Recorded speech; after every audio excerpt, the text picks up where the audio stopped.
dilaksanakan oleh kelompok-kelompok mahasiswa bebas ya.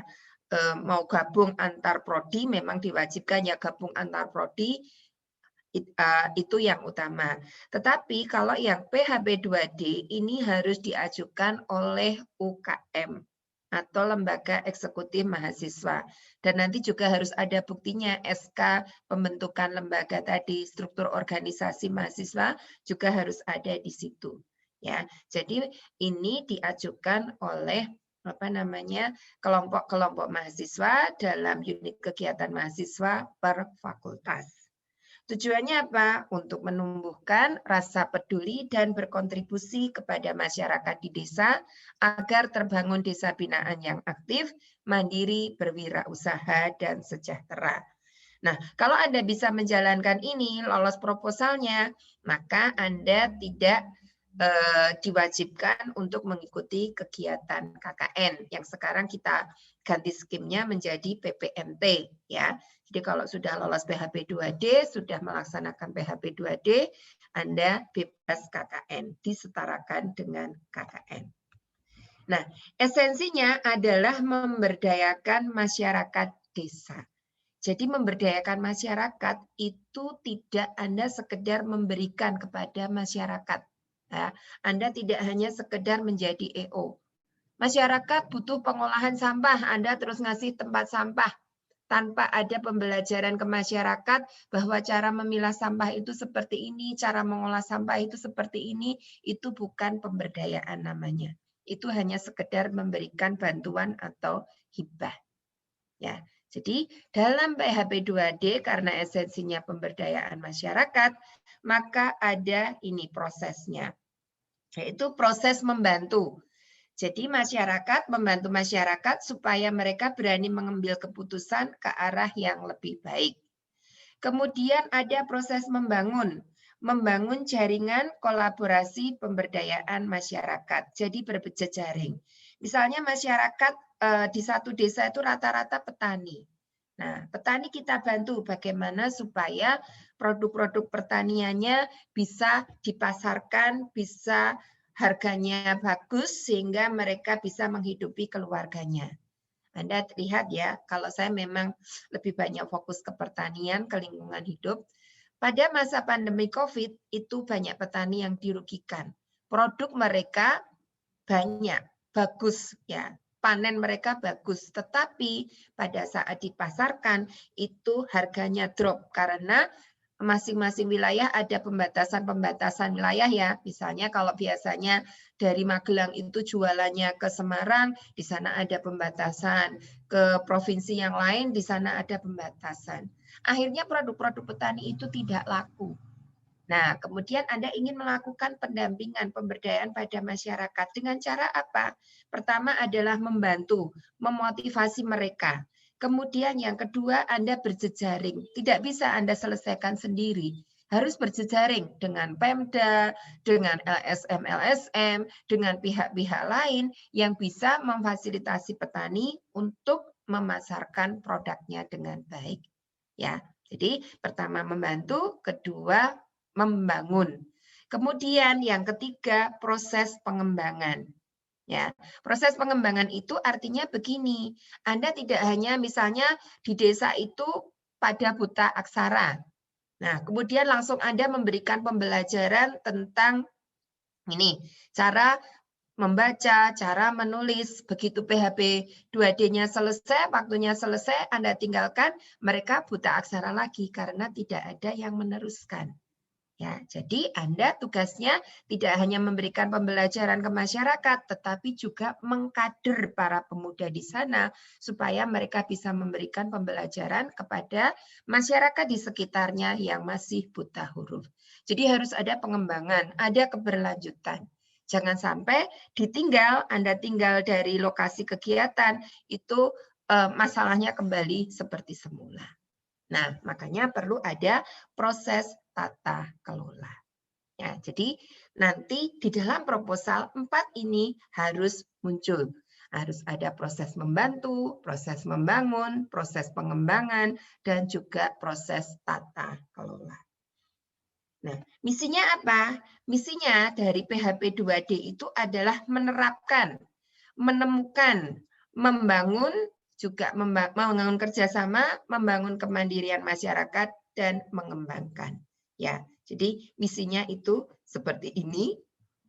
Anda belajar untuk hidup di tengah-tengah masyarakat, membantu masyarakat menjadi arah yang lebih baik, menjalin kerjasama untuk pengembangan diri Anda maupun di masyarakat. Nah, tujuannya nanti harapan akhirnya kita mempunyai desa-desa binaan. Kita bisa menerapkan teknologi yang sudah ada di kampus kepada mereka. Kita menjalin kemitraan. Kita mampu mengatasi masalah yang dihadapi masyarakat desa, dan kita juga merupakan sarana rekomendasi. Ya, kebetulan saya juga Ketua Divisi Pengabdian Masyarakat di LPPM, Lembaga Penelitian dan Pengabdian pada Masyarakat Unima. Ya, saya sudah lama sekali mendalami bidang pengabdian pada masyarakat. Dulu sangat sulit ya kalau saya masuk ke masyarakat, mereka seolah-olah meremehkan kita. Tetapi sekarang apa yang terjadi? Yang sudah saya rintis bertahun-tahun itu, ternyata sekarang masyarakat itu justru datang ke kita. Bu, mbok kita didampingi. Bu, kami ada masalah seperti ini. Solusinya bagaimana? Kami minta mahasiswa KKN, Bu. Kami minta mahasiswa, kami minta dosen untuk mendampingi kami. Jadi yang terjadi sekarang, itu kita tidak mencari. Justru mereka minta ke kita. Nah, nanti saya sampaikan ya, desa-desa yang sudah minta. Jadi Anda tidak perlu mencari-cari lagi. Tinggal datangi saja. Mereka juga sudah memberikan kontaknya. Ya. Jadi PHP 2D ini basisnya desa ya, tidak kelurahan. Jadi kalau dilaksanakan di Magelang harus di kabupaten, tidak di kota. Ya, jangan sampai salah. Oh, nanti Anda sudah membuat proposal capek-capek, ternyata Anda lokasinya di kota. Nah, itu pasti tidak akan lolos. Ya. Nah, ini kegiatan yang kita lakukan untuk menghasilkan hasil yang terbaik, dimulai dari persiapan, kemudian pelaksanaan, kemudian pengembangan, dan terakhir pendampingan. Ya, jadi nanti di dalam menyusun proposal, kegiatannya itu nanti ada menyusun jadwal juga ya. Harus ada 4 hal ini. Ya, nanti saya berikan contohnya. Dan manfaatnya yang diharapkan untuk masyarakat itu adalah secara kelembagaan, menumbuhkan penguatan kelembagaan. Kalau di desa itu ada kelompok wanita tani, ada kelompok tani, mereka akan mengembangkan pertaniannya. Nah, berarti Anda harus menumbuhkan kelembagaannya itu menjadi kuat. Ya. Kalau saya melakukan pendampingan, saya ajukan untuk berbadan hukum. Ya. Kelompok wanita tani, saya ajukan badan hukum supaya kelembagaan mereka kuat. Saya ajari administrasi, saya ajari tata kelola untuk penguatan kelembagaan. Nah, kalau lembaganya kuat, pasti kegiatan-kegiatannya berjalan dengan baik. Juga bisa melalui pembangunan secara fisik, tapi kalau PHP 2D kan karena dananya tidak cukup banyak ya, nah mungkin pembangunan fisik itu tidak perlu. Kemudian pengembangan ekonomi masyarakat, menjalin kemitraan, dan pengembangan sumber daya manusia. Itu manfaatnya bagi masyarakat. Kemudian ruang lingkupnya apa saja? Ya, jadi memang ini tidak harus sesuai dengan bidang kita ya. Misalnya Anda dari Fakultas Keguruan, dari FKIP, yang didampingi desanya untuk integrated farming, pertanian terpadu, tidak masalah. Anda sambil belajar juga, karena ini tidak harus relevan dengan background kita. Tetapi tema-temanya yang dimunculkan di sini adalah pengentasan kemiskinan di bidang kesehatan, di bidang pendidikan, ketahanan dan keamanan pangan, energi baru dan terbarukan, lingkungan dan keanekaragaman hayati, mitigasi bencana, budaya dan seni, industri kreatif, pariwisata, dan manufaktur. Jadi ada 11 bidang. Ya. Nah, saya ingatkan lagi, dalam PHP 2D nanti Anda tidak boleh menciptakan masalah. Ya, menciptakan masalah sendiri, memaksa desa melakukan apa yang Anda inginkan, tidak boleh. Tetapi Anda harus berdasarkan permasalahan yang ada di desa itu seperti apa, akan Anda tangani sesuai dengan kemampuan Anda. Ya, jadi tidak menciptakan masalah ya, pertama kata kuncinya itu. Tadi yang pertama dilaksanakan di desa, yang kedua tidak menciptakan masalah, tetapi menemukan masalah. Nah, sekarang saya ajari bagaimana cara menemukan kiat tema yang tepat. Ya, tadi ya, yang pertama karena skemanya ada kata desa, maka harus berlokasi di desa, tidak boleh di kelurahan. Tema diangkat berdasarkan permasalahan yang ada di masyarakat. Jadi tidak boleh memaksakan implementasi suatu teknologi yang dimiliki, tetapi tidak sesuai dengan permasalahan yang dihadapi masyarakat. Ya, jadi Anda misalnya, saya punya model pembelajaran untuk anak-anak SD seperti ini. Saya ingin menerapkan di desa saya. Tetapi desa tidak mengalami masalah di masalah pembelajaran anak-anak SD, itu tidak bisa. Ya. Jadi harus benar-benar masalah itu berasal dari desa. Ya. Nah, temanya dapat diperoleh dari mana? Ya dari observasi lingkungan. Misalnya Anda di desa Anda sendiri atau desa-desa tetangga, tanya ke Pak Lurah, tanya kepala desa. Permasalahan yang dihadapi apa Pak di 11 bidang ini? Nah, nanti Anda cocokkan mana yang kira-kira sesuai dengan saya. Ya. Dan pada saat Anda observasi, itu Anda juga segera mencari data. Misalnya mereka mengalami masalah di bidang kesehatan. Remaja di desa kami sangat banyak jumlahnya. Tetapi mereka banyak yang menganggur, kemudian gaya hidupnya tidak sehat. Banyak perokok, suka minum-minum, suka begadang. Nah, nanti Anda kemudian mungkin akan mengangkat tema desa mewujudkan desa sehat tanpa rokok misalnya. Nah, Anda harus mencari datanya di situ. Jumlah pemuda yang di sana berapa? Mereka rata-rata lulusan SD berapa, SMP berapa, SMA berapa, itu datanya harus dicari dengan detail. Itu ya. Nah, Anda harus hafalkan ini ya. Tanya ke desa yang Anda inginkan. Permasalahan dari satu desa ke desa lain itu tidak sama. Ya. Jadi Anda wawancara ke Pak Kepala Desa. Nanti kalau misalnya beliau membutuhkan surat resmi, bisa minta ke LP2MA. Di sini ada Mas Yudi ya. Mas Yudi siap nggak Mas Yudi? Mas Yudi belum masuk. Ya. Kemudian bisa mencari dari internet, searching dari internet, program-program untuk desa yang dikembangkan pemerintah. Saya tadi nyari banyak dari pagi. Banyak sekali yang bisa dilaksanakan di Kabupaten Magelang. Upayakan program-program itu bisa berjejaring dengan pemerintah daerah. Ya, jadi kalau misalnya ingin membuat kampung digital, berarti nanti kerjasamanya dengan Diskominfo. Syukur kalau di Diskominfo itu ada program tentang kampung digital. Nah, itu akan sangat mendukung sekali. Salah satu nilainya itu ada kerjasama dengan pemerintah daerah atau dengan pihak lain. Misalnya kalau tadi desa tanpa rokok misalnya ya, bisa kerjasama dengan MTCC yang saya ketuai. Juga dengan dinas kesehatan. Juga bisa dengan dinas pendidikan.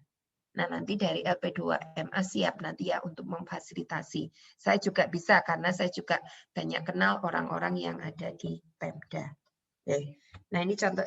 Kemudian bisa juga mencari langsung ke dinas-dinas terkait. Kalau desa fokusnya memang di Dispermades, Dinas Pemberdayaan Masyarakat Desa. Kemarin saya dijapri sama Bu Norma itu.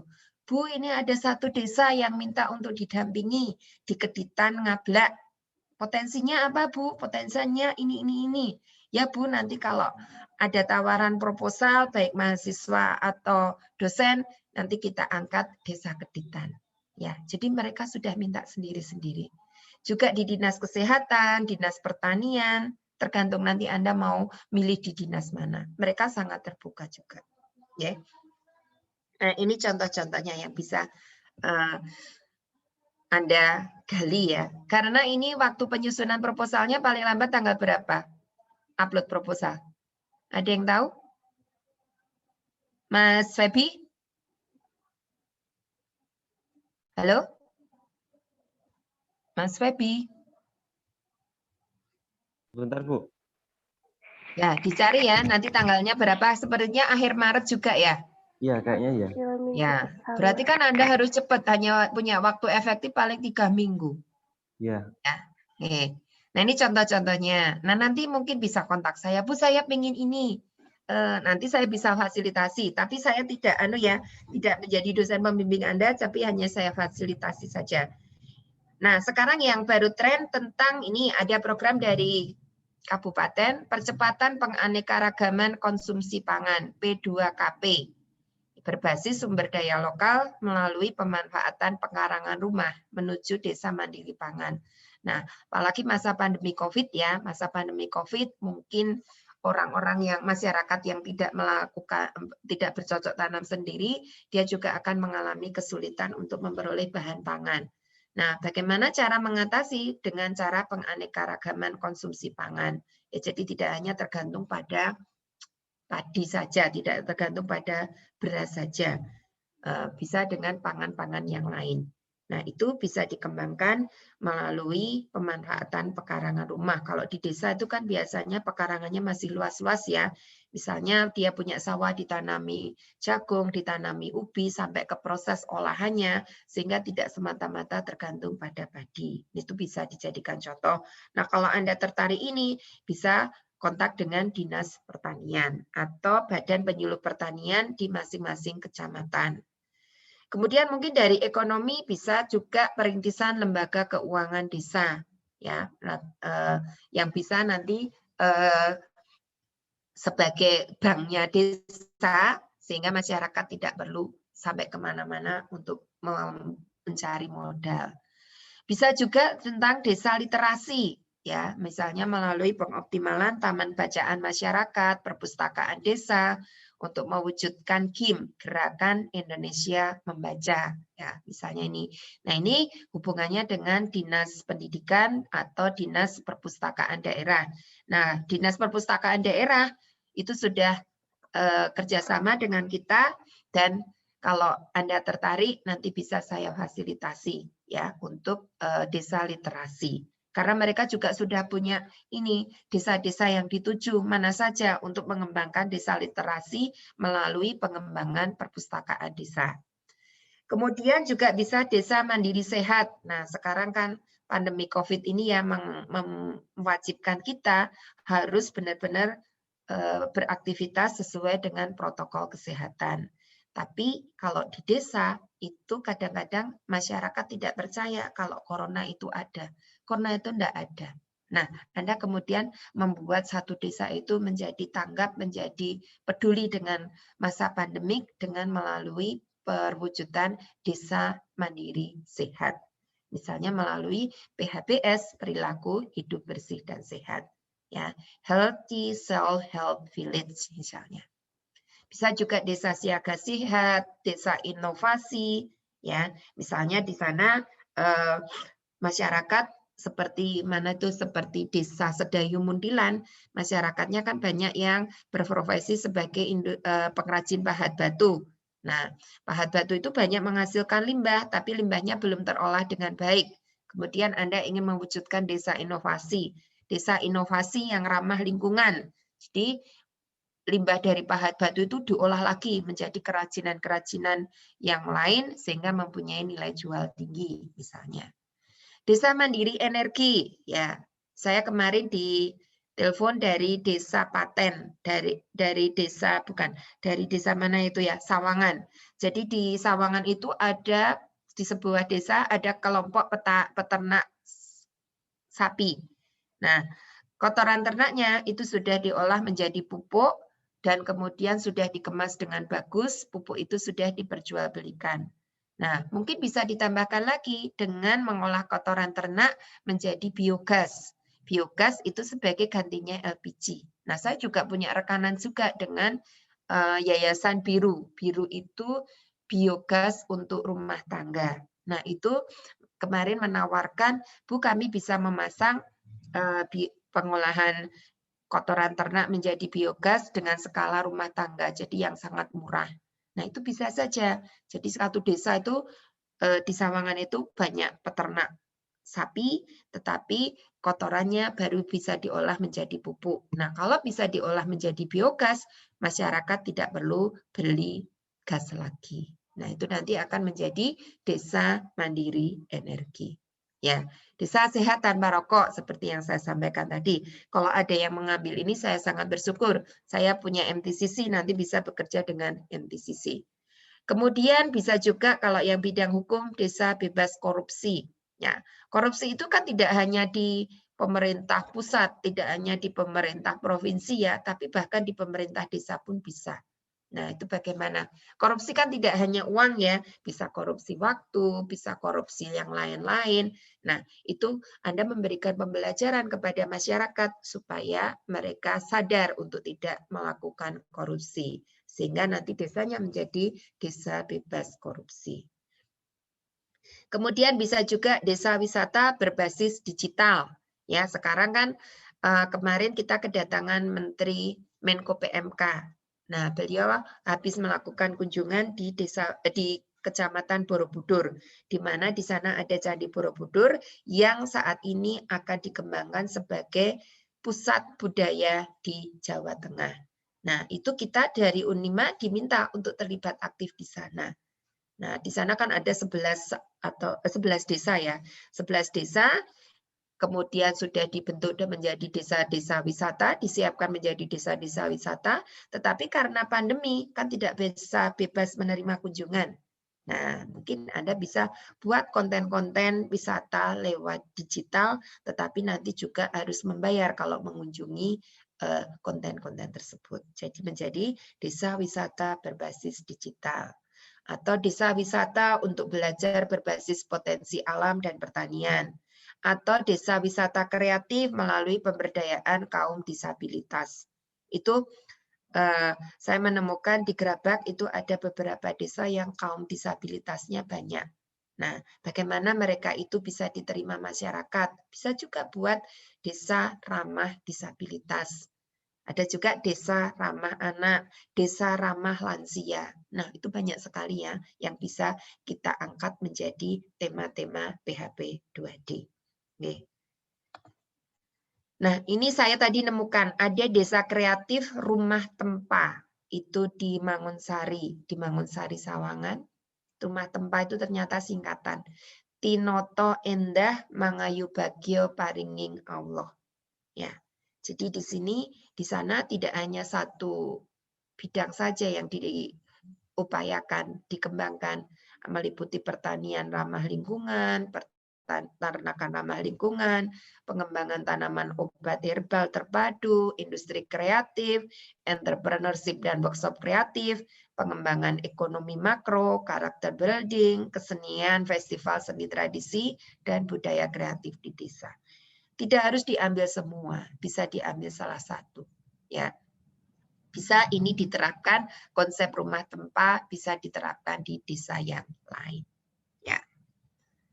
Nah, sekarang kita ke proposalnya. Sistematikanya apa? Anda harus benar-benar lihat panduan ya. Sampai tata tulisnya itu diperhatikan. Meletakkan halaman, huruf yang dipakai, kalau menggunakan angka itu angka Romawi atau angka Arab, itu juga harus diperhatikan, marginnya juga harus diperhatikan. Ya, jadi di panduan dipahami semua.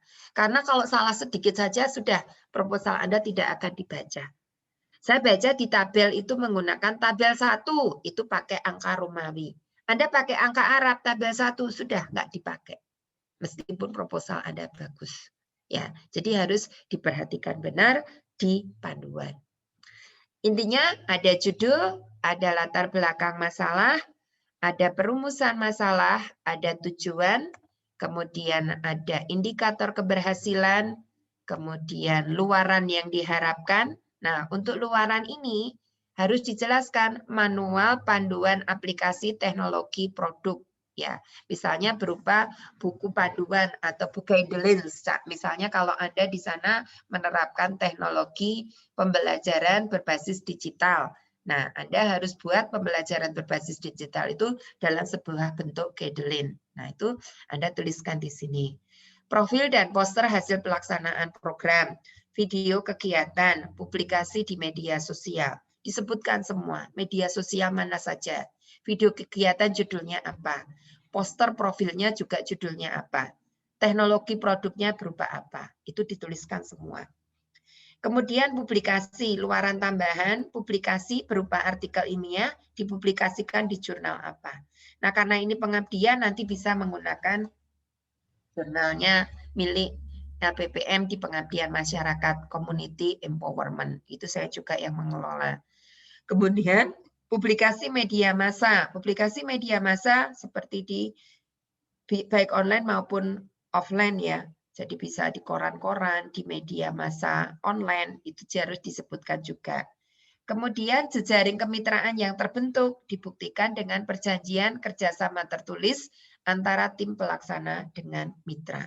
Misalnya tadi ya, menciptakan desa tanpa rokok. Anda bekerja sama dengan MTCC. Nah, nanti di akhir kegiatan Anda harus bisa membuat MOU antara tim Anda dengan MTCC, antara desa dengan MTCC.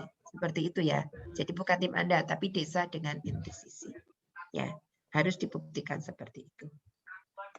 Oke. Kemudian sistematika proposal berikutnya yang 7 adalah manfaat. Manfaat tadi Anda bisa lihat yang di atas tadi, gambaran umum masyarakat sasaran. Ya. Ini saya terus saja ya, nanti langsung ke contoh aja. Kemudian itu di unmute dulu. Di unmute dulu. Ya. Kemudian metode pelaksanaan. Ya, ini metode pelaksanaan. Jadwal kegiatan dan rancangan biaya serta lampiran. Nah, itu Anda baca di panduannya. Nah, kemudian nanti saya jelaskan dengan menggunakan contoh saja. Pendaftaran proposal nanti didampingi dari LP2MA. Ya. Nah, sekarang kita ke contoh proposalnya ya. Saya keluarkan dulu ini. Saya share yang contoh proposal.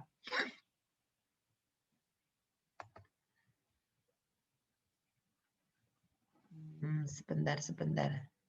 Saya buka dulu. Ya. Kalau ada yang bertanya mungkin bisa lewat chat dulu. Nah, nanti pada saat moderator memberikan kesempatan bisa dibacakan.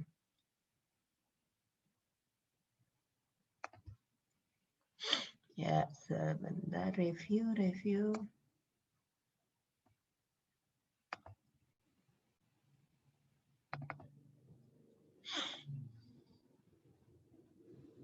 Maaf ya, agak lama ini.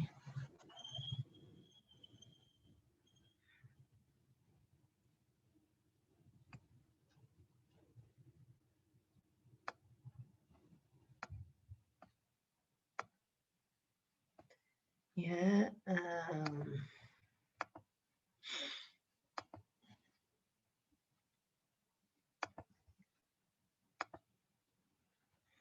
ya, sudah kelihatan ya? Sudah? Sudah, Bu. Ya. Nah, ini yang diajukan oleh IMM Fakultas Teknik. Jumlah pengusulnya 12 orang. Karena minimal 10 orang ya. Minimal 10 orang dan harus ada minimal 2 angkatan. Jadi jangan 2017 semua, tetapi paling tidak 2017-2018. Jadi minimal ada 2 angkatan yang berbeda. Nah, ini yang diketuai oleh Mbak Nida. Apakah Mbak Nida di sini juga ada? Ada, Bu. Ya, nanti bisa disampaikan pengalamannya ya.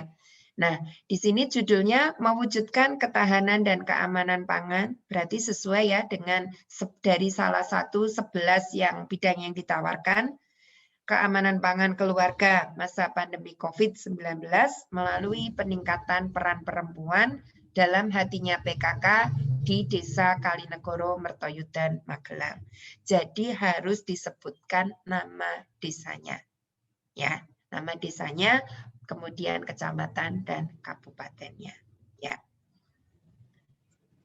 Nah, ini ada beberapa angkatan, ada angkatan 18, ada 17, ada 19.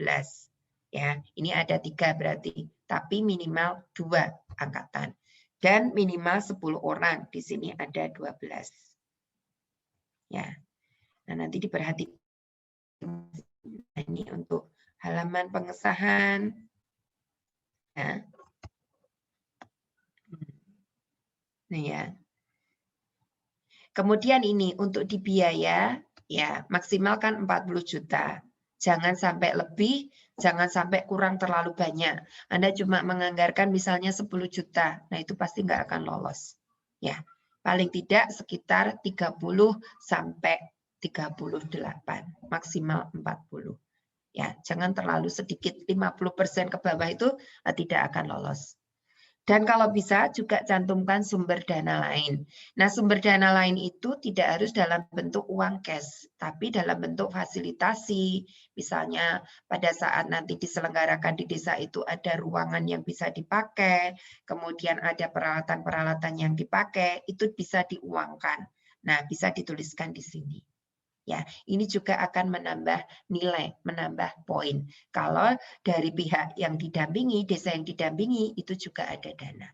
Meskipun mereka tidak memberikan dalam bentuk uang. Ya.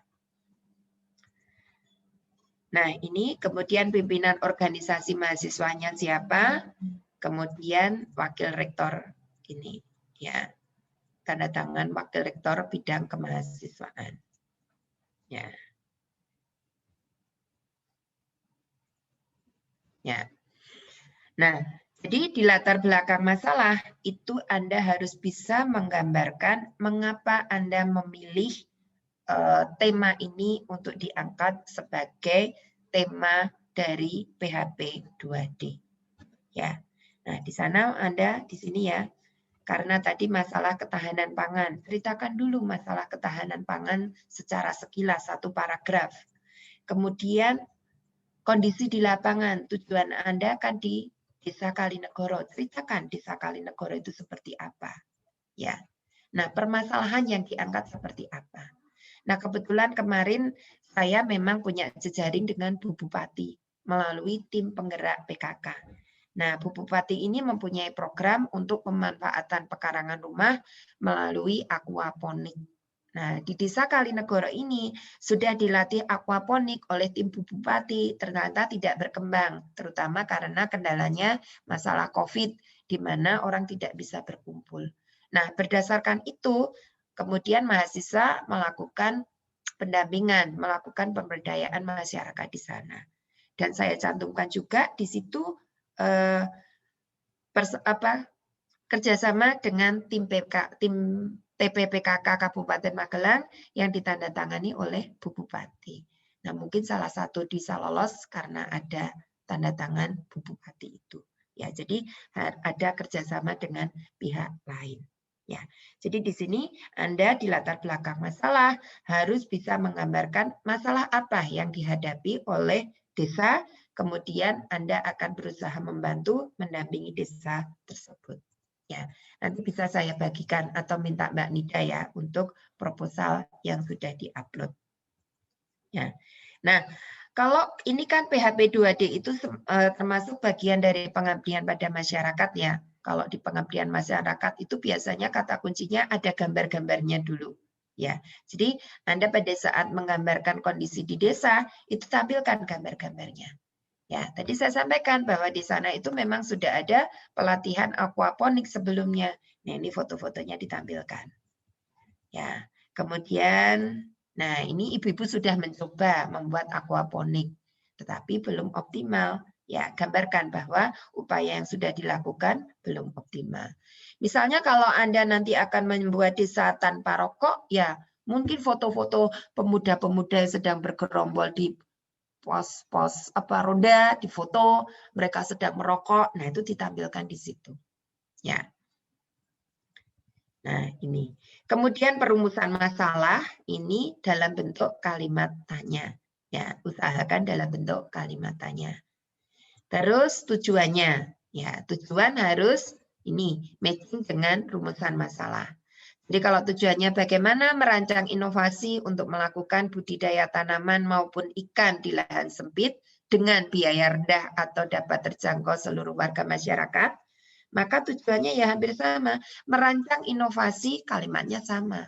Ya, jadi kalau rumusan masalahnya ada 2, tujuannya juga ada 2. Kalimatnya sama, hanya dibedakan menjadi kalimat tanya dan kalimat berita. Kemudian indikator keberhasilan program. Nah, ini Anda sebutkan dalam bentuk angka, jangan hanya pengetahuan masyarakat tentang bahaya rokok meningkat, itu tidak boleh. Nah, tetapi ada punya target. Minimal 50% remaja di desa X paham tentang bahaya merokok. Minimal 75% remaja di desa X tidak atau berhenti merokok. Ya, harus disampaikan angkanya. Ya, tidak boleh menggunakan kata-kata saja. Ya. Nah, ini seperti ini contohnya. Minimal 50% warga desa dari khalayak sasaran berkenan mengikuti kegiatan sosialisasi dan seterusnya. Kira-kira 2 bulan, kira-kira 2 bulan setelah mengimplementasikan sistem aquaponik di rumah masing-masing, setiap keluarga sudah dapat menikmati hasil panennya.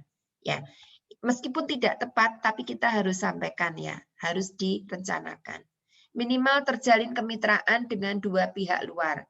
Kemarin berjejaring dengan selain tim PKK, dan kemudian juga dengan desa di namanya apa Mbak? Dusun Teledok ya, Dusun Teledok di Kecamatan Kajoran. Ya. Nah, minimal terbentuk kelembagaan lokal, kemarin membentuk KWT. Ya. Kemudian lembaga lokal minimal menghasilkan rancangan program sebagai tindak lanjut pasca PHP 2D dalam waktu 1 tahun ke depan. Ya mungkin ya kita sudah ajarkan ya membuat program tindak lanjutnya, tetapi kita belum tahu nanti kita tindak lanjuti lagi. Terus harus nomor 7 ini harus ada, dapat disetarakan dengan mata kuliah KKN yang mempunyai bobot 3 SKS. Ya. Kemudian luarannya, luaran yang diharapkan dari kegiatan ini sesuai tadi ya di panduannya, tersusunnya manual panduan aplikasi teknologi aquaponik berbasis limbah anorganik. Nah, tinggal Anda, temanya tentang apa? Anda harus sebutkan.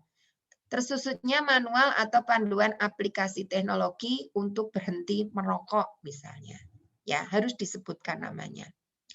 Inovasinya berupa apa? Inovasi sistem aquaponik berbasis limbah anorganik. Nah, mungkin Anda misalnya inovasi berupa ini, kawasan-kawasan tanpa asap rokok di sekitar desa. Ya, misalnya begitu. Terus ini profil desa Kalinegoro. Nah, mungkin nanti dalam upaya mewujudkan ketahanan dan keamanan pangan keluarga melalui implementasi sistem aquaponik dan poster hasil pelaksanaan program. Itu Anda sebutkan semua. Publikasinya di mana disebutkan. Kemudian jejaringnya dengan mana juga disebutkan. Ya, harus detail. Kemudian manfaat, ya, manfaat juga dijelaskan di sini. Manfaat terutama adalah manfaat bagi masyarakat. Ya. Tadi sudah saya jelaskan di atas untuk manfaat bagi masyarakat. Kemudian berikutnya gambaran umum masyarakat sasaran. Ya, jadi di desa X Anda harus benar-benar mengekspos profil dari desa tersebut, ditambahkan dengan gambar-gambarnya. Ya, dari luas, jumlah penduduk, ya, terdiri dari berapa dusun, RT RW, itu semua dijelaskan. Ya, ditambahkan juga petanya, peta desa Kalinegoro ini contohnya. Ya, jadi profilnya. Kemudian metode pelaksanaan. Nah, tadi kan saya sampaikan ya harus ada 4 tahapan. Nah ini, pertama memang jangan dibuat cerita saja ya, tapi dibuat dalam bentuk seperti ini. Dalam bentuk diagram, dalam bentuk gambar. Tahap persiapan, tahap pelaksanaan, tahap monitoring dan evaluasi, tahap pelaporan dan publikasi. Nah, masing-masing nanti diuraikan. Ya. Terus dijelaskan, ya, masing-masing dijelaskan nih tahap persiapan meliputi apa saja, dijelaskan di sini, tahap pelaksanaan dan seterusnya. Ya, ini sudah ada semua penjelasannya. Kemudian jadwal kegiatan. Nah, pelaksanaannya kan 5 bulan. Nah, 5 bulan Anda bagi menjadi ini 4 minggu, 4 minggu. Ini kegiatan-kegiatan yang tertulis di sini sesuai dengan diagramnya ini ya. Ini tadi ya. Ya. Nah, ini kemudian dimasukkan ke dalam jadwal ini. Ya, jadwal. Tahapannya kan sama toh, ada 4. 1 persiapan meliputi apa saja, pelaksanaannya kapan, di minggu kapan. Nah, harus seperti itu. Kemudian rancangan pembiayaannya ini. Ya, bahan habis pakai, perlengkapan yang diperlukan, perjalanan, kemudian seminar dan publikasi, ini totalnya 40 juta dimaksimalkan. Tapi nanti harus Anda lihat juga di panduan, biaya-biaya yang tidak boleh dikeluarkan. Honorarium dosen pembimbing tidak boleh. Terus apalagi itu ada beberapa ya, sewa laptop, sewa komputer, sewa printer, itu tidak boleh. Ya. Jadi meskipun nanti di pelaksanaan Anda melakukan sewa, tapi itu jangan dituliskan di sini. Ya. Nanti Anda baca panduannya secara detail. Kemudian di lampiran. Di lampiran biodata ketua tim. Ya, ini meliputi identitas diri, harus diisi lengkap, kegiatan mahasiswa yang sedang atau pernah diikuti, apa saja pokoknya kegiatan yang diikuti bareng-bareng, misalnya Anda ikut sosialisasi PHP 2D, ditulis saja di situ, jadi jangan sampai kosong. Kalau penghargaan yang diterima tidak ada, ini dihilangkan saja ya. Jangan sampai kosong, jadi dihilangkan saja. Nah, tanda tangan harus ada. Kalau ini kemarin kan masih draft ya, tanda tangan harus ada di sini. Tanda tangan basah. Kemudian ini biodata dosen pendamping. Harus seperti ini ya. Tanda tangan jangan lupa. Kemudian list daftar kegiatan organisasi dalam 2 tahun terakhir. Jadi organisasi Anda apa, UKM Anda apa, kegiatan dalam 2 tahun terakhir apa, itu harus dituliskan. Nama kegiatannya, uraian singkat kegiatannya apa. Ya. 2 tahun terakhir berarti dari 2019-2020. Ya. Nah ini ditulis semua. Kemudian surat pernyataan kesediaan bekerja sama dengan pemerintah desa yang menjadi lokasi binaan. Bentar ya, sebentar. Assalamualaikum. Bu, nyun ngapunten, saya baru jadi narsum. Nanti dalam WA, Bu. Nggih, Bu, nggih. Salam. Ya. Nah, ini ketuanya Mbak Nida, kemudian ya, formatnya seperti ini. Formatnya ditulis persis seperti ini ya. Nah, tanda tangannya dari mitra yang diajak kerjasama di desa itu. Misalnya kelompok wanita tani, berarti tanda tangannya adalah ketua kelompok wanita tani. Nah, kebetulan kemarin ketuanya adalah Bu Kepala Desa. Jadi tokoh masyarakat, ketua atau ketua khalayak sasaran kegiatan, kemudian ketua tim Anda, dosen pendamping, dan kepala desa. Sekarang materinya tidak 6.000 ya, tetapi 10.000. Nah, ini belum ada ya, nanti Mbak Nida mungkin bisa dipinjami yang kemarin diupload surat pernyataan pelaksana PHP 2D. Ini ditandatangani oleh ketua pelaksananya. Ya. Kemudian lokasi. Ya. Lokasi kalau bisa digambarkan gambar sendiri, misalnya pakai Corel Draw ya, jangan langsung ngopi dari internet. Ya, terus langsung ditempel, tetapi digambarkan sendiri, mulai dari lokasi kampus. Ya, ini sebenarnya kurang juga. Jadi ini kampus ditulis, kampus UMM, kampus 2 UMM, ini jalan-jalannya juga ditulis, kemudian jaraknya juga ditulis, waktu tempuhnya juga ditulis. Dimulai dari kampus. Ya. Oke. Itu sementara dari saya. Selanjutnya kita bisa lakukan diskusi. Silahkan saya kembalikan ke moderator. Terima kasih. Assalamualaikum warahmatullahi wabarakatuh. Waalaikumsalam warahmatullahi wabarakatuh.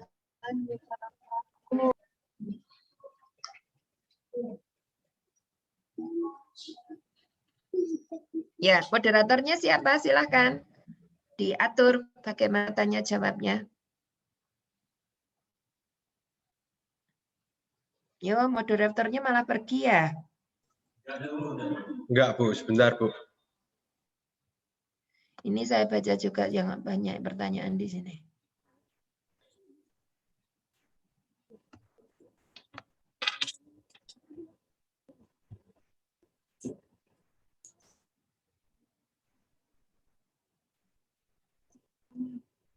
Ya, ini Di sini ada yang bertanya dari Yudi Jogja. Pertanyaannya itu untuk Ormawa Porda atau disabilitas membuat desa ramah disabilitas, apakah program PHP 2 itu? ya, saya jawab langsung ya Mbak ya. Untuk Mas Yudi dari Pokja apa itu ya? Untuk Ormawa Porda membuat desa ramah disabilitas, apakah masuk program PHP 2D? Bisa. Ya, nanti tinggal dilihat dari tadi ya 11 apa bidang itu mau masuk mana. Misalnya Anda akan mendampingi disabilitas itu supaya mereka bisa kreatif. Nah, berarti bisa kreatif misalnya membuat kerajinan, macam-macam kerajinan berbasis potensi lokal supaya mereka bisa hidup mandiri, tidak mengantungkan orang-orang yang sehat. Berarti bidang yang diambil adalah industri kreatif. Kalau misalnya mereka Anda dampingi supaya mereka bisa melakukan pertanian untuk menghasilkan pangan, ya, itu berarti bidangnya adalah ketahanan dan keamanan pangan. Ya, jadi bisa masuk, tinggal dilihat mereka akan kita giring ke arah mana sesuai dengan dari salah satu dari 11 bidang itu. Gitu ya, Mas Yudi. Mbak, saya langsung baca aja ya Mbak ya. Yang dari Mbak Dwi UKM sendiri apa bersama UKM, BEM dan lain-lain. Ya, jadi tadi saya sampaikan bahwa PHP 2D ini harus dilaksanakan oleh unit kegiatan mahasiswa. Tidak boleh dilakukan mahasiswa sendiri-sendiri. Misalnya Mbak Dwi dengan temannya yang lain membuat kelompok sendiri, itu tidak boleh. Seperti PKM itu tidak boleh ya, tetapi harus diusulkan oleh unit kegiatan mahasiswa.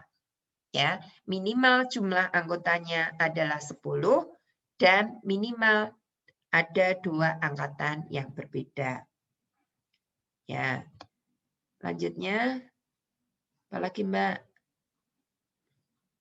Untuk yang bisa ikut PHP 2D mulai dari semester berapa? Ya, enggak dibatasi semesternya. Yang penting ikut di salah satu UKM. Ikut di salah satu unit kegiatan mahasiswa. Ya, jadi tidak usah lihat semesternya. Itu ya, untuk pertanyaan Mbak Vivi. Kelompok berapa orang maksimal? Nah, itu tadi sudah saya sebutkan. Maksimalnya tidak ada. Tapi kalau bisa ya jangan 30 orang ya, terlalu banyak nanti malah bingung. Ya antara 10 sampai 15 saja, maksimal 15 orang. Ya, minimal 10, maksimal 15. Jika Mbak Rindiani, jika bisa lolos mengikuti PHP 2D selain mendapat uang 40 juta, keuntungan bagi mahasiswa itu apa saja? Ya, saya sampaikan 40 juta itu tidak untuk mahasiswa loh ya, tapi untuk masyarakat. Ya, Jadi untuk masyarakat, untuk pengembangan masyarakat. Nah, kalau misalnya Anda melaksanakan kegiatan di sana, ada makan minum, itu Anda bisa dapat gratis dari dana ini. Untuk transport Anda diberi, tapi Anda tidak boleh mengambil uang itu untuk HR Anda. Ya, jadi untuk melaksanakan kegiatan-kegiatan Anda di sana. Keuntungan yang berikutnya, secara fisik Anda tidak mengikuti KKN lagi karena sudah lolos PHP 2D, nanti ikut penyetaraan ya. Keuntungan berikutnya Anda mulai belajar hidup di tengah-tengah masyarakat. Nah, itu Mbak moderator, Mbak siapa? Agista. Lainnya kalau ada yang mau bertanya secara langsung, silakan. Dari teman-teman ada yang ingin ditanyakan lagi. Atau ini Mbak Nida biar menceritakan pengalamannya dulu ya. Nih. Mbak Nida silahkan Mbak cerita dulu gimana seluk-beluk dari nyusun proposal sampai pelaksanaan sampai mones. Silahkan Mbak Nida. Assalamualaikum. Maaf karena saya kayak gini. Sebelumnya mohon maaf, Bu Retno Ya. dan Mbak Nida. Untuk berbagi pengalaman dari Mbak Nida itu sudah ada sesi acara tersendiri, Bu. Oh Sekarang, ya. waktu sekarang untuk sesi tanya jawab terlebih dahulu. Ya, silakan daripada tanya jawabnya kosong tadi. Ya. Ya nanti Mbak Nida bisa ditanyain juga ya. Silakan. Ini juga ada pertanyaan lagi dari Mbak Vivi. Izin bertanya, Bu. Yang dikatakan lolos itu dari pihak kampus atau sampai dikti ya? Monggo. Ya sampai dikti, sampai didanai. Yang mendanai kan bukan kampus, yang mendanai adalah dari Kemendikbud. Ya, jadi lolos Kemendikbud, kalau Anda baru sampai lolos tingkat kampus, ya belum bisa disetarakan. Ya, kalau yang dari Seponi Lentong itu siapa? Kalau sudah KKN bisa lolos skripsi enggak, Bu? Ya beda pengabdian masyarakat dengan skripsi. KKN itu pengabdian pada masyarakat. Sedangkan kalau skripsi itu harus penelitian. Nah, kalau Anda lolos PKM riset, PKMR, nah itu bisa disetarakan dengan skripsi. Ya. Berarti tidak bisa sebagai penyetaraan KP. Ya, tidak bisa. Yang disetarakan itu kegiatan KKN, bukan KP. Kalau misalnya KP itu kan biasanya di perusahaan ya, padahal kita kan di masyarakat. Yang bisa disetarakan hanya KKN saja. Ya. Jadi pertanyaannya Mas Irfan, BMFT selain KKN bisa disetarakan, selain KKN apa aja? Tidak bisa. Ya. D3 kalau ingin ikut ya berarti pengalaman, punya pengalaman. Ya. Karena memang tidak bisa disetarakan dengan mata kuliah selain KKN. Ya. Monggo silakan yang lain. Ada lagi? Silakan ada yang bertanya secara langsung. Dari teman-teman ada yang ingin bertanya lagi, mungkin 3 pertanyaan dari teman-teman.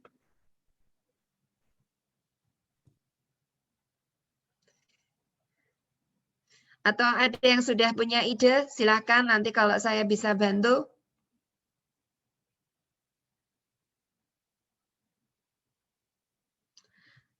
Mas Irfan, mana Mas Irfan? Tampilkan videonya. Mas Irfan.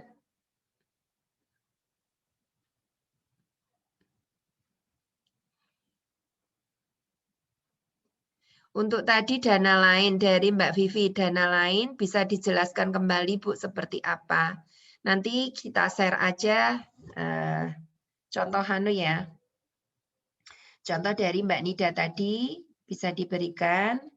Kemudian Anda juga baca di panduannya. Kegiatan apa saja yang bisa didanai. Karena ada juga kegiatan yang tidak bisa didanai. Contohnya seperti tadi, HR untuk dosen pembimbing, HR untuk pelaksana. Anda tidak boleh dapat HR. Kemudian sewa laptop, sewa komputer itu juga tidak bisa, ya. Terkait tema sendiri apa saja nggih Bu? Ya boleh dilakukan masyarakat, Mbak Septian. Ya, itu tadi ada 11 bidang tadi, Mas Septian, Mas ya.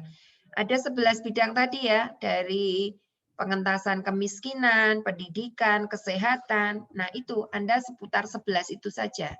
Nah, itu sebenarnya 11 itu sudah mencakup seluruh kehidupan masyarakat. Ya. Ada lagi?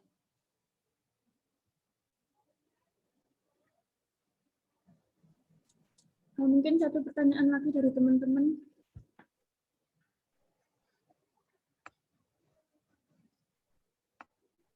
Kalau untuk yang seni bagaimana nggih Bu? Ya, Mas Plentong Teater Fajar. Bisa saja Mas. Coba saya sekarang daripada saya ngomong sendiri, Mas Plentong Teater Fajar mana? Ditampilkan videonya. Tampilkan videonya dulu. Yuk Mas. Saya jawab, tapi tampilkan mukanya ya. Halo. Halo. Nggih, mana videonya Mas? Tampilkan Mas. Ini Bu. Ya. Misalnya seni bisa saja. Di Kabupaten Magelang banyak sekali desa-desa yang dia fokus ke pengembangan seni. Nah, misalnya yang banyak itu topeng hitam ya Mas ya. Nah, misalnya Anda mendampingi desa itu untuk pengembangan topeng hitam yang ada di sana. Dari kelembagaannya, dari mungkin variasi cara menarinya, itu bisa dilakukan. Dulu di mana itu? Di daerah Ngablak Kabupaten Magelang, itu ada yang disebut sebagai Ekopeng Mas Kabupaten Semarang, ada desa menari. Nah, itu sudah didampingi oleh Universitas Muhammadiyah Surakarta. Bisa dibuat seperti itu. Desa Dayaan, Desa Topeng Ireng, nah, bisa seperti itu ya.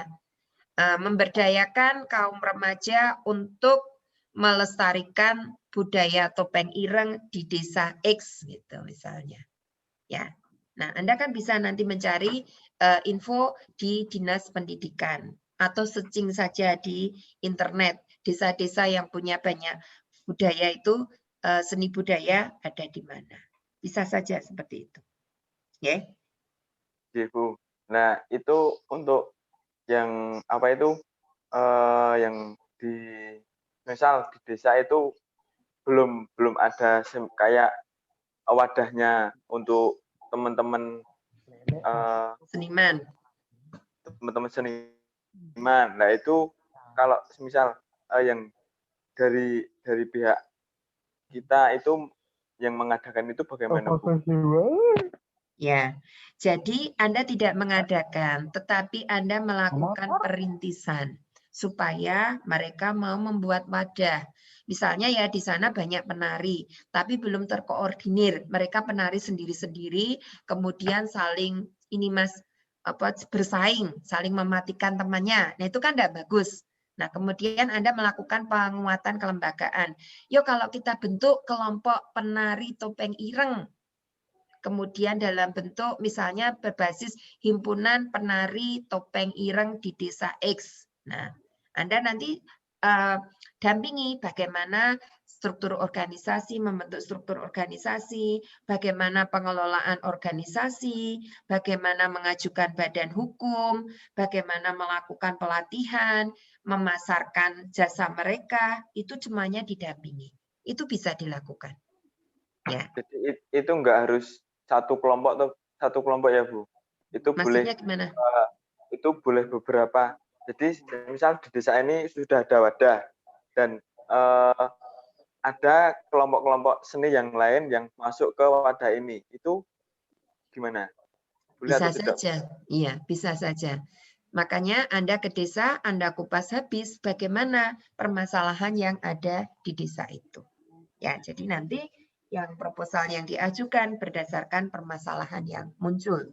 Itu ya. Saya. Terima kasih, Bu.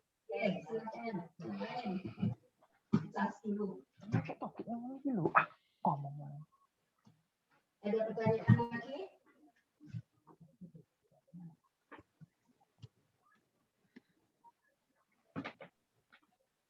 Terima kasih ya, Bu. Nah Mas Irfan, ayo Mas Irfan ini dari D3 Informatika.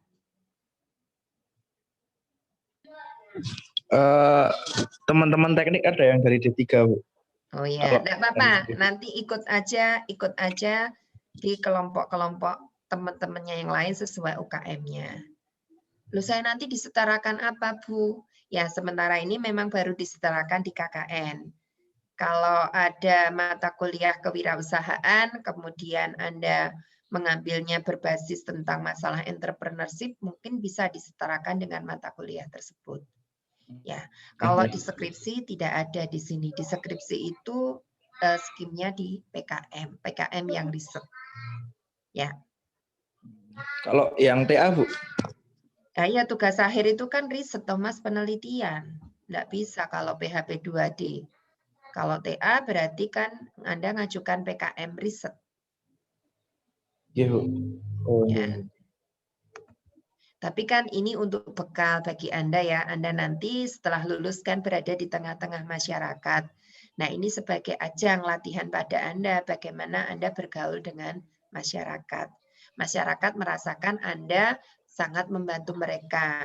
Anda berarti mempunyai peran penting di tengah masyarakat. Ya. Oke. Terus mau tanya, Bu, untuk timeline-nya itu misal alhamdulillahnya lolos, itu mulai kegiatan di bulan apa ya, Bu? Ya. Nanti ada sendiri, Mas, kalau sudah teken kontrak dengan LP2MA itu sudah bisa dilakukan. Biasanya nanti ini Mas pelaksanaannya sekitar bulan ini September sampai bulan November, kan 5 bulan ya, September, Oktober, mulai ya sekitar 4 bulan, Agustus, September, Oktober, November itu. Ya, mulai bulan Agustus. Ya. Ada lagi yang ditanyakan? Saya, Bu. Ya, Mas apa nih, Septian, Mentari. Kita di bagian Mapala nih, Bu. Nah, itu kan kita basicnya buat nge-SAR, buat rescue, Bu. Nah, kalau misalkan itu dijadiin program gitu, boleh nggak, Bu? Bisa banget. Misalnya, membuat desa tangguh bencana atau mengembangkan desa sebagai sister village. Nah, itu kemarin ada satu tim dosen dari FAI, ketuanya Bu Kanti, itu juga sudah mengembangkan desa berbasis desa tanggap bencana dengan mengembangkan sister village di desa Deangan. Nah, karena yang di Bu Kanti kan memang dananya banyak ya, sampai 3 tahun. Karena Anda cuma hanya 4-5 bulan, nah membuat desa tanggap bencana bisa memberikan pendidikan, pelatihan kepada masyarakat, bagaimana cara menghadapi bencana. Terus kemudian juga bisa melatih ke masyarakat supaya bencana tidak terjadi. Misalnya bencana yang diakibatkan oleh aktivitas manusia seperti kebakaran, kebanjiran. Nah, mungkin ada perilaku masyarakat yang tidak peduli, sampah dibuang sembarangan sehingga menyebabkan bencana, itu kan bisa. Nah, Anda membuat desa tanggap bencana melalui pendidikan, pelatihan seperti itu, Mas. Ya. Nah, itu kan nanti mencari tahunya desa mana, Anda bisa tanya ke BPPD. Oh iya, Bu, siap. Ya, nanti kalau belum tahu siapa kontaknya bisa tanya ke saya. Oh, BPBD udah aman, Bu. Pokoknya aman. Ya, itu kan bisa ditindaklanjuti. Jadi sesuai dengan kegiatan Anda itu lebih bagus. Iya, Bu. Tidak usah mencari-cari, langsung dikembangkan. Tapi kalau buat dananya itu mesti wajib di atas 10 apa di bawah 10 itu, Bu, biar KCC gitu, Bu, maksudnya? Ya, dana maksimal kan 40. Nah, Anda menganggarkan antara 30 sampai 40, jangan sampai di bawah 30. Kegiatannya dana 40 kok cuma ngajukan 5 juta, ya nggak lolos nanti. Kan kegiatannya berlangsung selama 5 bulan. Ya kan, Mas? Nah, nanti bisa mungkin membuat ini, kalau di desa itu ada Karang Taruna. Nah, Karang Tarunanya itu dilatih untuk membuat tanggap bencana dengan pelatihan-pelatihan itu, supaya nanti bisa memberitahukan kepada masyarakat. Jadi tidak Anda langsung ke masyarakat, tetapi Anda membuat kaderisasi dulu. Oh, oke, Bu. Ya, Bu. oke. Ya. Yang lain?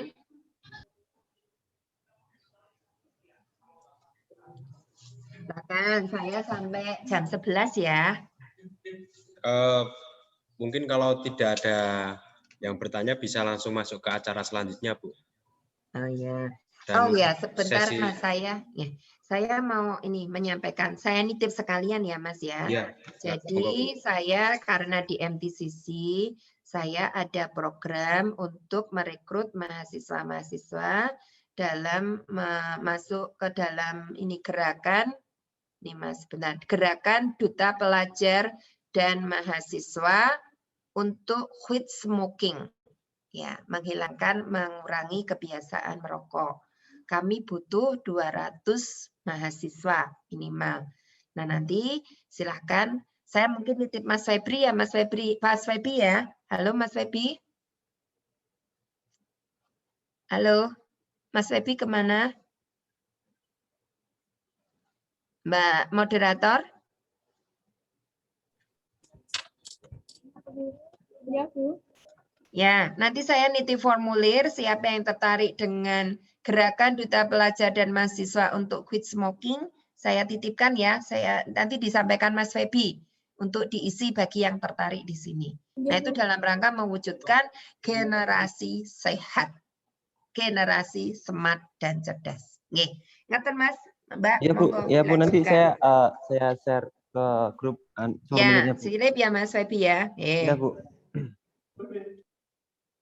Oke, silakan dilanjut.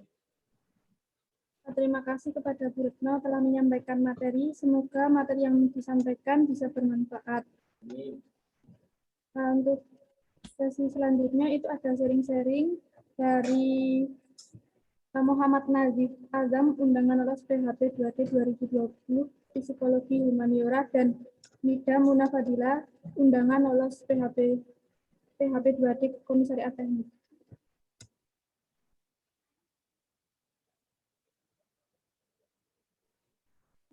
Untuk Mbak Nida bisa menempatkan. Ya, Assalamualaikum warahmatullahi wabarakatuh. Waalaikumsalam. Waalaikumsalam warahmatullahi wabarakatuh.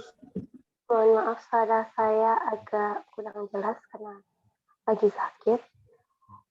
Mungkin di sini cuma mau sharing tentang dulu gimana awal saya bisa ikut PHP 2D. Jadi awalnya itu kayak sekarang lewat sosialisasi kampus. Terus kita mulai itu malah waktunya tinggal 2 minggu sebelum batas deadline akhir. Hari pertama setelah sosialisasi kita ngumpulin tim. Setelah tim selesai, kita belum tahu mau siapa dosen pembimbingnya.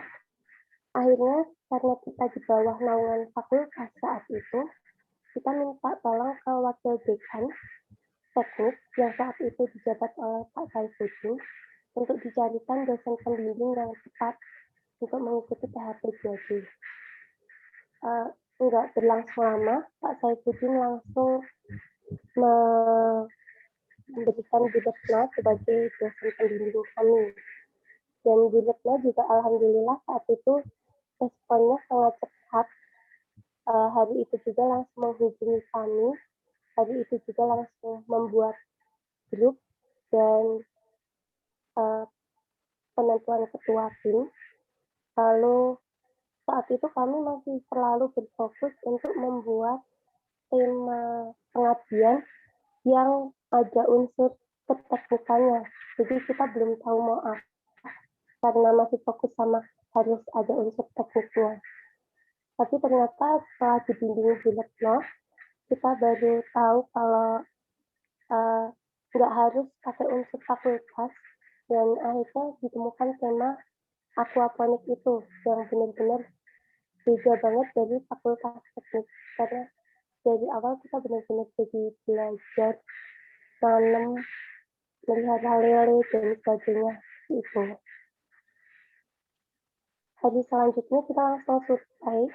Kita ada 2 kali survei, langsung dibagi dua tim untuk 2 job. Yang satu ke desa untuk menghubungi Ibu Lurah saat itu yang kebetulan juga ketua PPPKK Desa Kalinegodo. Terus yang satu tim lagi untuk langsung menghubungi kemitraan di Kabupaten Magelang. Yang saat itu saya menghubungi Mas Renja selaku ketua PKK Milenial. Nah saat itu setelah mendapatkan izin untuk melakukan PHP 2D di Kalinegodo, kita langsung survei lokasi karena desa Kalinegodo itu kan banyak, sedangkan kita hanya bisa membina sekitar 3 lokasi saja. Jadi kita survei lokasi, terus minta izin, lalu tim yang satunya, kebetulan juga saya, itu minta kerjasama ke kabupaten, ke Mas Renja untuk disampaikan ke Ibu Bupatinya. Nah, kemudian setelah itu kita bikin proposal itu hanya dalam waktu 3-4 hari, karena itu emang waktunya udah mepet banget. Jadi setiap bagian proposal dibagi ke beberapa anak. Setelah proposal jadi, kita serahin ke Bu Retno, terus masih ada sedikit ikan dan baru di hari terakhir itu kita upload bareng-bareng waktu itu kumpul di Aula Fikes. Ya, kita ngupload bareng-bareng sama tim dari Ormawa lain.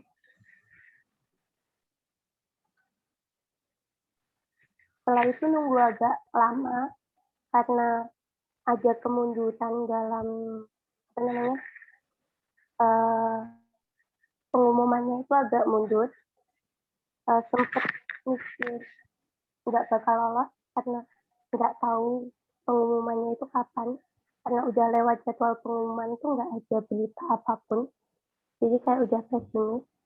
Terus tiba-tiba baru dapat pengumuman itu kita maghrib itu semuanya baru dapat pengumuman, dan Universitas Muhammadiyah Magelang itu ada 2 tim yang lolos, yang satu dari kami dan yang satu dari BEM FPH. Setelah itu kita harus nunggu kontak dulu. Nunggu kontak itu nanti yang diurus sama LP2MA langsung. Terus setelah kontak berhasil dikirim, baru kita masih nunggu uang untuk turun. Jadi uang itu turun dalam 2 sesi pertama sama sesi kedua. Tapi uang itu turun agak lama memang. Tapi untungnya untuk Unima sendiri itu dari semenjak kontak telah ditandatangani, kita dapat bantuan per 10 juta. Jadi 10 juta pertama kita dibantu oleh kampus, jadi bisa langsung melakukan kegiatan saat itu juga. Kalau 10 juta pertama itu habis, kita bisa minta lagi sampai batasnya sesuai jumlah yang tertera di kontrak. Waktu itu kontrak kita tertulis 35 juta, jadi kita dapat bantuan 35 juta dari kampus, itu diturunin 10 juta. Dan semua uang itu emang harus digunakan untuk kegiatan. Saat itu kami gunakan untuk pembagian kit. Jadi karena aquaponik itu kan membuat sebuah sistem di mana kita bisa menanam dan memelihara ikan. Jadi kita membagikan kit berupa embed, lalu EM4, bibit lele, bibit tanaman, dan sebagainya. Itu kepada warga untuk bantuan pertama. Nah, setelah bantuan pertama itu, warga bisa memperbanyak sendiri dengan pelatihan kita. Jadi acara pertama kita itu sosialisasi untuk memberitahu ke warga apa sih yang akan kita ajarkan ke sana, berapa bulan lamanya, agar warga juga kenal pada kita. Lalu selanjutnya kita pelatihan. Pelatihan itu ada 2 macam. Yang pertama kita dilatih oleh Mas Sainja, itu dari PKK Kabupaten. Lalu yang kedua kita melatih warga sendiri, itu untuk memperbanyak aquaponik dengan barang-barang yang ada di rumah. Jadi warga itu nggak harus membeli kit seperti yang kita bagikan, tapi mereka bisa memanfaatkan apa yang ada di rumah. Gitu.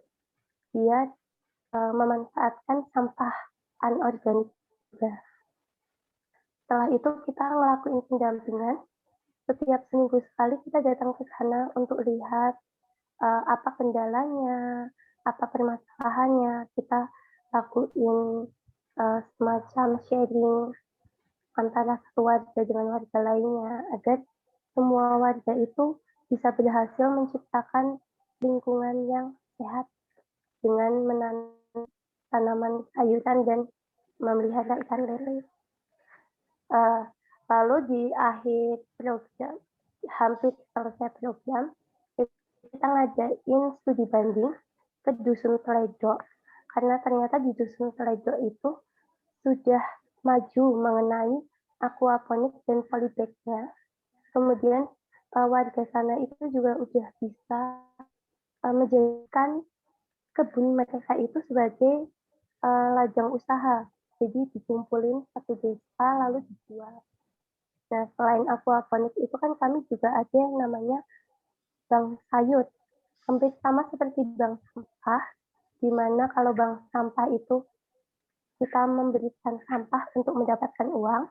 Kalau bank sayur itu warga menjual hasil panennya kepada sesama warga yang lain. Dan di Dusun Teledo saat itu sudah melakukan itu. Jadi kami membawa warga Kalinegoro untuk belajar di sana dan mengenal lebih dalam tentang pertanian di lahan surut. Setelah itu kami di akhir acara mengadakan perlombaan. Perlombaan ini untuk meningkatkan semacam biar warganya itu semangat untuk lebih merawat tanamannya gitu. Itu kita adain lomba per 3 RW dan dinilai sendiri oleh Bu Retno, Bu Lurah, dan Mas Rendra saat itu. Lalu kami mengajak penutupan. Selain penutupan untuk izin kami selesai kegiatan di sana, juga kita ngadain semacam workshop, bukan workshop sih, kayak memperlihatkan desa Kalinegoro yang sudah berubah penampakannya dari yang tadinya hanya rumah biasa. Yang setiap rumah itu sudah memiliki kebun kecil di halamannya. Lalu sudah terbentuk juga satu KWT baru. Saat itu di RW 1, KWT-nya kebentuk satu lagi, jadi mereka sudah punya satu KWT, tapi kita berhasil membentuk satu KWT baru. Dan itu dihadiri langsung oleh Ibu Bupati, yang saat itu langsung memberi sambutan dan juga langsung melihat hasil kerja dari kerjasama kami dengan PKK Kabupaten Magelang. Dan alhamdulillah responnya juga sangat bagus dari semua undangan yang hadir. Mereka sangat suka dengan hasil kerja kami di sana, dan warga juga senang dengan adanya bantuan dari kami. Tadinya itu aquaponik ini tuh sempat ada, hanya saja sempat terputus karena COVID dan kekurangan biaya. Lalu adanya kami yang datang bisa memberikan bantuan dana dan sebagainya, itu cukup membantu dan bisa meningkatkan kemandirian warga juga. Jadi mereka nggak hanya mengikuti apa yang kita lakukan, tapi mereka bisa mengembangkan sendiri dari apa yang udah kita kasih. Dan bahkan di sana itu kita sebagai tim bukan hanya dari warga, tapi kadang pun belajar dari warga. Kadang karena kita emang bukan di bidang pertanian ya. Jadi kadang ada warga yang ini lomba kalau mau lebih bagus tuh tanahnya dicampur ini pakai tanah bekas budidaya jamur dan sebagainya. Di situ pun pengetahuan tim kami pun meningkat mengenai tata cara pertanian seperti itu. Terus selain kegiatannya juga yang harus diperhatiin mungkin di setelahnya ya. Setelah itu kita nggak bisa langsung lepas begitu saja dengan Desa Kalinegoto. Kita juga harus terus berkomunikasi dengan sana. Belum lagi kan kita juga masih ada monitoring dan evaluasi dengan pihak Kemendikbud. Di sana mereka benar-benar menanyakan apakah kegiatan itu bekerja dengan baik dan sebagainya. Dan pihak Desa Kalinegoto itu juga akan ditanya langsung. Jadi kita nggak bisa benar-benar lepas. Harus ada program pasca PHP 2D di mana ketika kita tinggal itu ya enggak program itu tiba-tiba berhenti. Kita harus punya kader-kader yang melanjutkan kegiatan kita di sana. Dan alhamdulillah sampai bulan ini pun kegiatan kami masih terjalin, hubungan kami masih terjalin dengan pihak Kalinegoto. Mungkin dari saya cuma itu aja yang bisa dibagikan.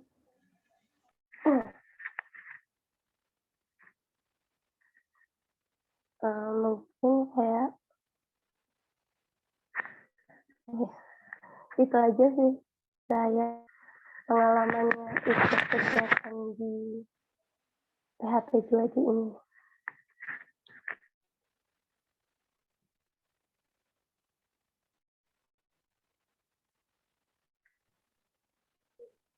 Terima kasih atas waktunya untuk Mbak Nida Muna. Mungkin dilanjut ke Mas Nazif Azam.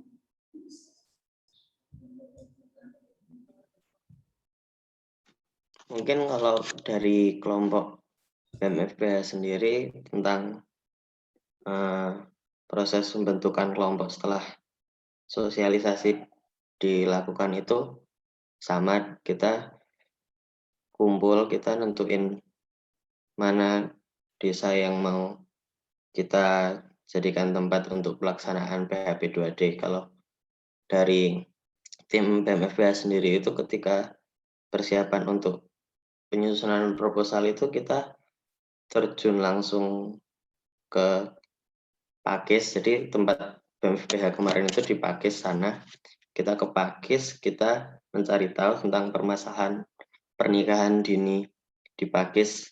Kita ke KUA, kita minta data-data pernikahan di bawah umur, kita sharing-sharing dengan Kades dan kantor kecamatan bagaimana tentang pernikahan dini di Pakis sendiri. Lalu kita setelah lolos proposal dan kita udah bisa terjun langsung ke Pakis itu, awalnya kita melakukan semacam group discussion dengan masyarakat di sana. Jadi untuk pelaksanaan PHP 2D ini, tim BMFPH itu sasarannya adalah pemuda-pemuda dari desa tersebut. Jadi kita awalnya itu kumpul, lalu kita sharing-sharing soal pengetahuan mereka tentang pernikahan dini dari aspek sosial, ekonomi, dan lain-lain, serta kita nanyain soal konseling. Soalnya beberapa kan tentu ketika ada yang melakukan pernikahan dini itu mereka pasti ada cerita-cerita. Nah, kita mencari tahu apa sih pengetahuan mereka tentang konseling ini kayak gimana. Terus kita melangsungkan materi tersebut kurang lebih 3 bulan dengan kita sekitar seminggu 2 kali itu kita melangsungkan kegiatan tersebut, diisi dari dosen Unima sendiri, dari pihak luar juga. Kita memberi materi tentang konseling sebaya, praktek konseling sebaya, persiapan pernikahan dari aspek kesehatan dan macam-macam. Lalu terakhir itu salah satu luaran dan hasil dari kegiatan ini kami membentuk namanya IRKB, Ikatan Remaja Ketun dan Berencana.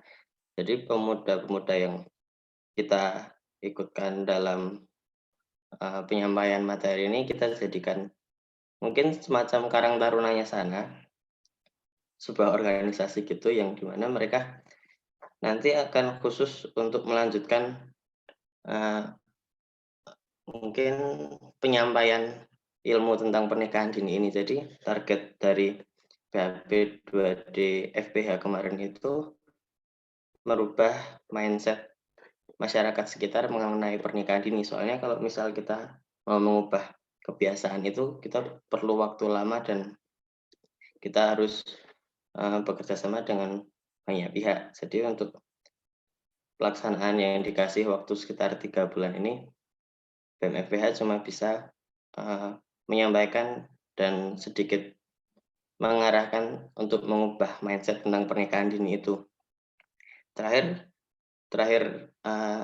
pelaksanaan setelah 3 bulan berlangsung itu, akhirnya kami melangsungkan semacam FGD dengan pihak kampus, fakultas, dan kades pihak-pihak lainnya untuk menggunakan Desa Ketun dan Pakis itu sebagai lab sosial yang mungkin apabila dari fakultas saya sendiri itu ada kegiatan-kegiatan itu bisa dilangsungkan di tempat tersebut. Lalu acara kemarin sempat teman-teman IRKB itu melangsungkan acara webinar mengenai internet positif. Soalnya kan walaupun 3 bulan itu kita sudah melangsungkan, kita perlu adanya tindak lanjut. Jadi tidak cuma kita menghasilkan di PHP 2D itu toh. Jadi harus sama masyarakat tempat itu bisa dilanjutkan. Nah, kemarin itu di akhir bulan Februari itu teman-teman IRKB kerjasama dengan panitia PHP 2D FPH itu kita melangsungkan webinar internet positif yang diisi oleh dosen ilmu komunikasi Unima. Kalau misal dari saya sih mungkin kalau teman-teman udah lolos nanti, yang perlu diperhatikan itu tentang timeline. Jadi seringkali di website itu kan ada timeline-nya soal pelaporan. Jadi kalau nggak salah itu sekitar 2 minggu sekali atau 3 minggu sekali itu harus ada laporan kegiatan gitu dari sasaran apa yang sudah dihasilkan. Kalau dari saya cukup.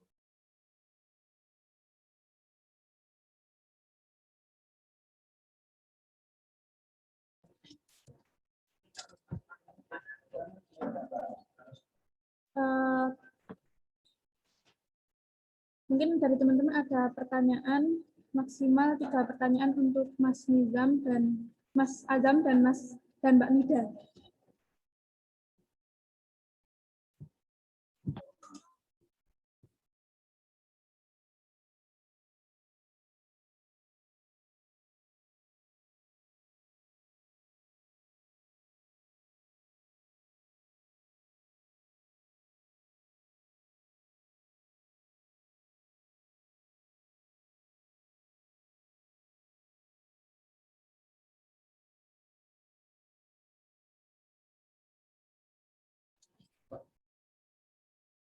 Apakah ada pertanyaan dari teman-teman?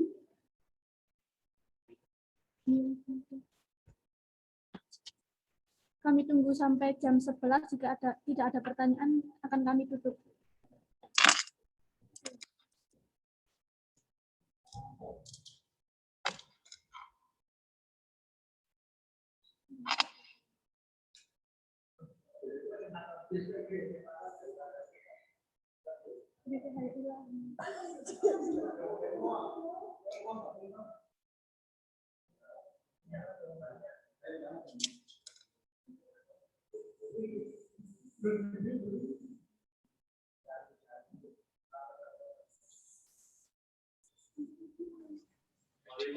Assalamualaikum warahmatullahi wabarakatuh.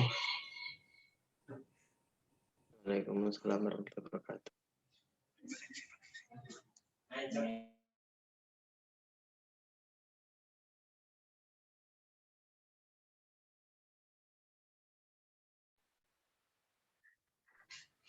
Untuk Mas Nafis sama Mbak Linda, saya mau tanya ini,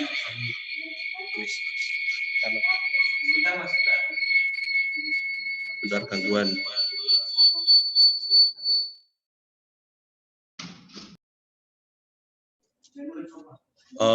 Kalau dari Mas sama Mbaknya itu kemarin benar-benar full dari bikin sendiri atau emang dukungan banyak dari para dosen? Dari dosen pembimbing gitu. Karena saya juga kemarin full bikin sendiri juga belum lolos.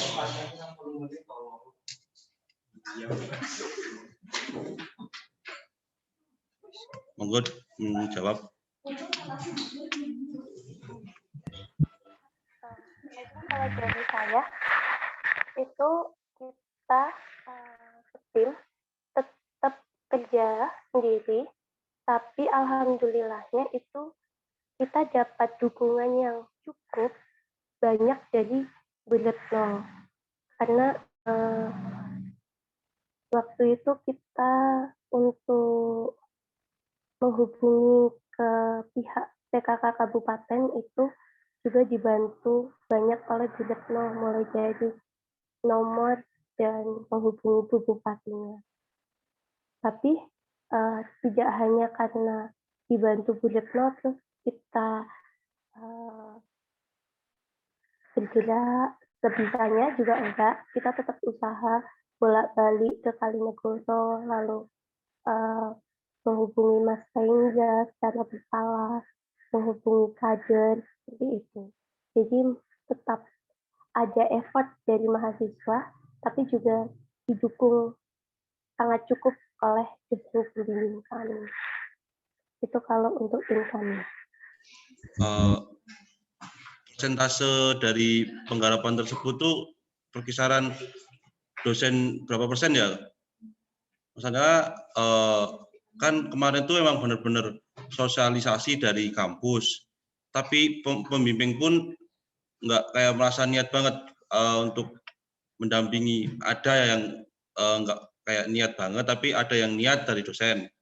Tapi untuk besok pendampingan kan mungkin dari LP2MA bisa mendampingi. Tapi kalau kemarin emang dari LP2MA cuma ngabarin, dah suruh bikin sendiri, pembimbing suruh milih sendiri, nggak ada patokan pembimbing, ya udah.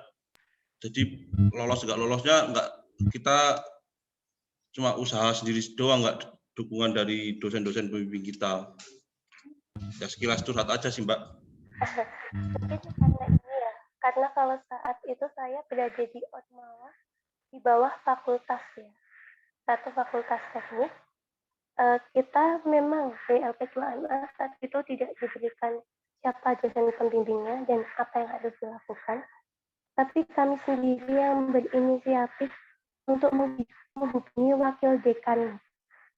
Jadi kami emang minta tolong ke wakil dekan, chat secara pribadi, karena saat itu udah pandemi, kita chat saat itu Pak Saifuddin bilang, Bapak, kami dari IMM Komisariat Teknik ingin mengikuti kegiatan PHP 2G, tapi kami belum tahu siapa dosen pembimbingnya. Sekiranya apa Bapak punya dosen yang mendampingi kami. Tidak terlalu lama, waktu itu 1 jam, kami langsung mendapatkan persetujuan bullet nol untuk menjadi dosen pembimbing. Jadi mungkin mahasiswa juga harus lebih aktif untuk minta tolong ke atas, ke dosen-dosen, atau kalau untuk Ormawa di bawah fakultas bisa minta tolong ke wakil dekan masing-masing. Untuk yang di bawah LP2MA kayak UKM, BMU, dan sebagainya, itu mungkin bisa minta tolong ke salah satu fakultas untuk mencarikan, bukan mencarikan, tapi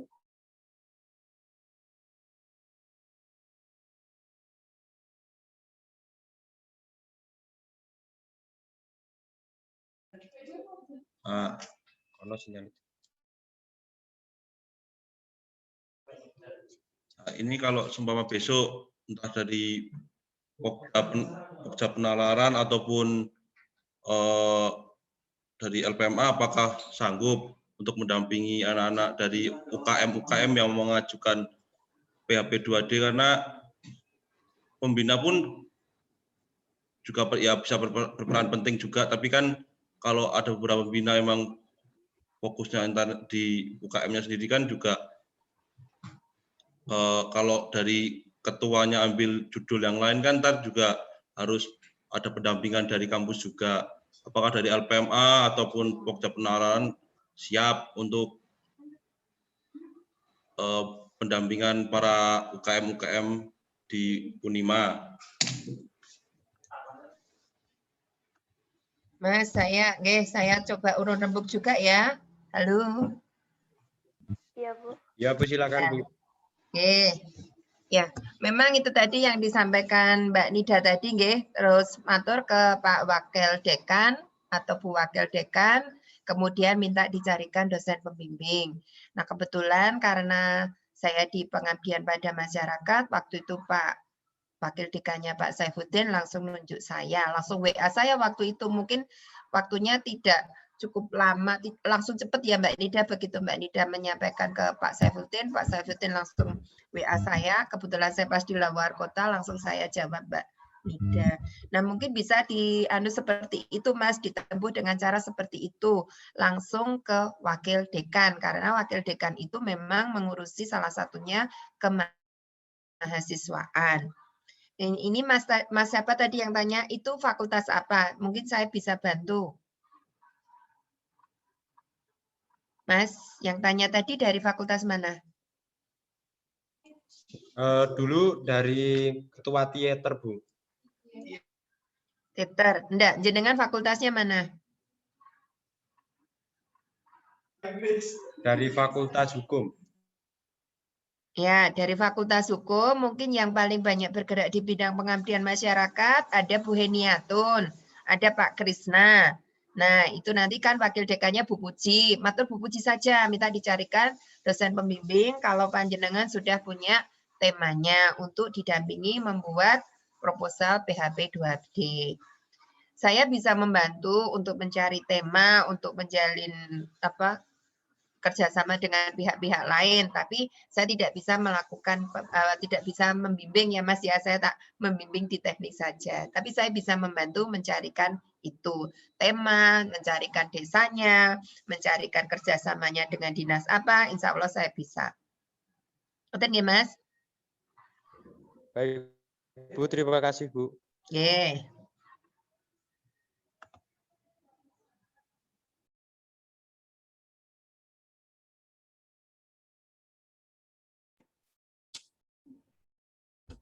Kalau sudah tidak ada pertanyaan, terima kasih pada Mas Nazif dan Mbak Anida telah menyempatkan waktu untuk sharing-sharing pada kami, dan Bu Retna telah membantu untuk menjawab. Untuk acara yang selanjutnya yaitu penutupan acara.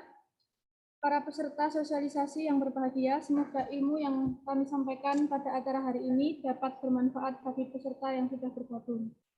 Tidak terasa kita telah sampai di penghujung acara ini, yaitu penutup. Saya selaku MC acara ini mewakili Satgas yang bertugas mengucapkan mohon maaf jika ada salah tutur kata yang kurang berkenan di hati peserta. Saya pribadi selaku pembawa acara mohon maaf. Terima kasih banyak kepada para peserta yang telah bergabung di acara sosialisasi PHP 2D dari awal hingga akhir acara. Dan mari kita tutup acara ini dengan mengucap hamdalah secara bersama-sama. Alhamdulillah Rabbil Alamin. Sampai jumpa lain waktu. Saya akhiri. Wassalamualaikum warahmatullahi wabarakatuh. Waalaikumsalam warahmatullahi wabarakatuh.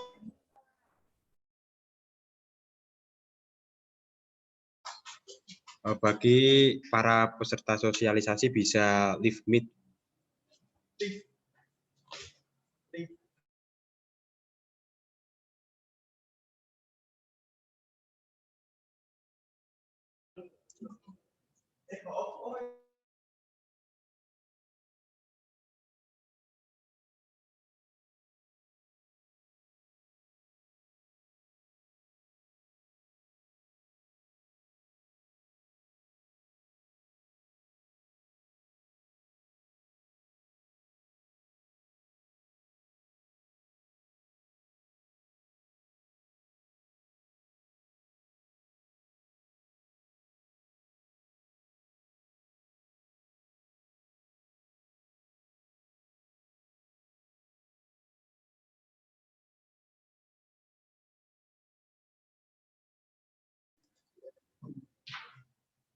Siap, rampung.